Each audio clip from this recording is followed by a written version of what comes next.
கேரள மாநிலம் கோழிக்கோடு அருகே மீட்கப்பட்ட குட்டி யானை முத்தங்கா யானை முகாமிற்கு மாற்றம்.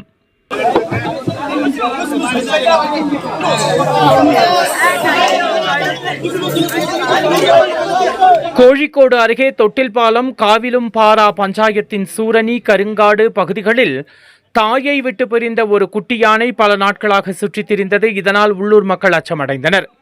மக்கள் யானை குட்டியை மயக்க துப்பாக்கி மூலம் பிடிக்க வேண்டும் என்று வனத்துறையினரிடம் கோரிக்கை விடுத்தனர். அதனைத் தொடர்ந்து நேற்று மாலை கேரள வனத்துறையினர் சிறப்பு குழுவின் உதவியுடன் மயக்க ஊசி செலுத்தி அந்த குட்டியை வெற்றிகரமாக பிடித்தனர். பின்னர் வனத்துறையின் வாகனத்தில் ஏற்றி குட்டி யானை வயநாடு மாவட்டத்தின் முத்தங்கா யானை முகாமிற்கு கொண்டு செல்லப்பட்டது. அங்கு தொடர்ந்து பராமரிப்பு மற்றும் புனர்வாழ்வு நடவடிக்கைகள் மேற்கொள்ளப்படும்.